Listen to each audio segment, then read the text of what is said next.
Aaron, would you, from your theater experience and your experience with this program, give me some very concrete concepts for what you teach these doctors that come from the theater tradition? What do you teach them to do?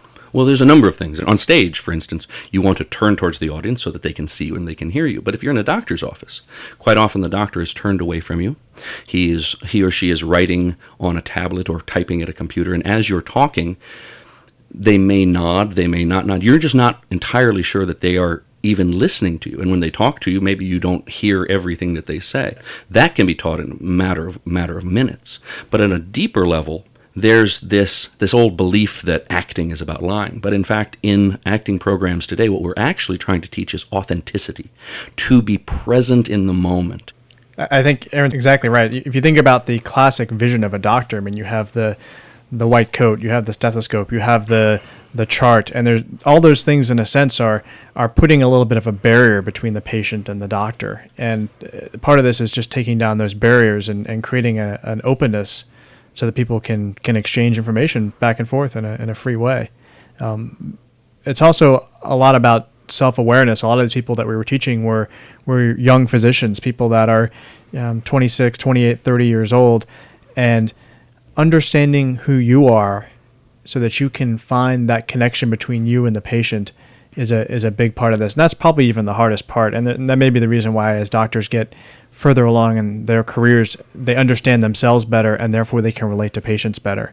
Right. You know, I mean, I take care of a lot of patients who are people that have had very, very difficult lives. They come from a very impoverished background. They don't have much education. They have IV drug problems, lots of things that are just very far from my own personal experience. And I have to find a way to connect with them.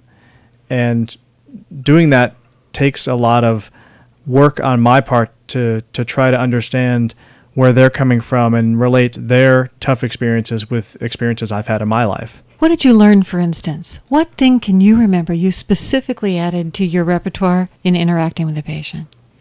Yeah, well, I actually don't consider myself that empathetic of a person, and I've always admired those people that have those natural empathy skills. They're very extroverted. They really have this joy of talking to people, and I think I come from much more of the maybe even more classic physician background in that I'm much more sort of scientific and set back a little bit.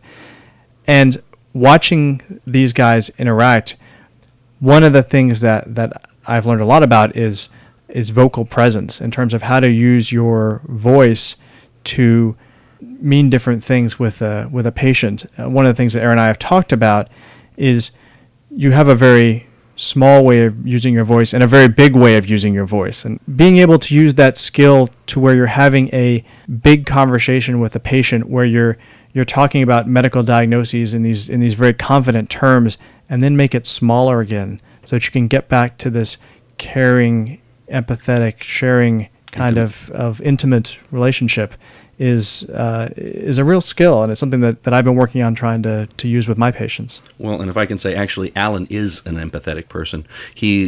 I can tell. Well, he may just not be naturally expressive in his empathy. And a lot of these doctors actually most of them are naturally caring people. You don't go into medicine, especially primary care, especially internal medicine, without having a desire to help people. Many of them know quite a bit, but perhaps aren't able to articulate how it is they do what they do.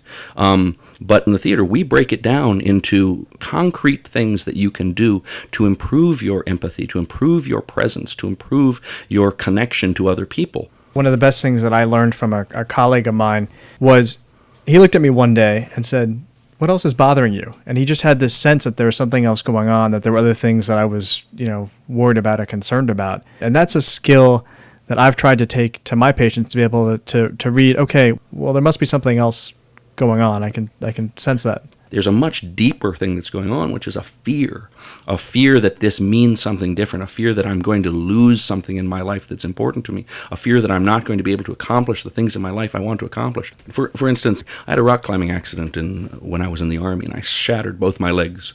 I spent a year in a wheelchair. I kept my own fears about whether or not I would ever walk again. Will anyone ever love me? Will anyone care about me? These are fears. These are real fears that were never addressed because I was never able to have the courage to ask these questions, and the doctors were never able to recognize that those were the real fears I had. Surely they knew those were the fears you had. They couldn't cope with what to say in response to them. No, some of the doctors knew, and some did not. Some of them acted on those. There were people in other beds in the ward that were going through similar things, and I saw the physicians or the nurses that would take the time to talk to them about the long-term impact of this on their life and make a connection. These are soldiers, and there were the physicians were also soldiers, and they made that connection on that level. That I understand this, and I've gone through something like this, and it helped so much. There's a lot of really great literature written by physicians who practice medicine for 10 years and then get sick with something that's life-threatening, or they spend a lot of time in the hospital, and they go through this whole process of realizing what it's like to be a patient.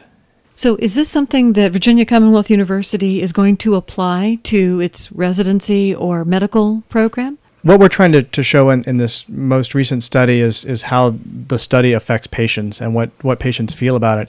And what we'd like to do is be able to take this curriculum and teach doctors throughout the country about it.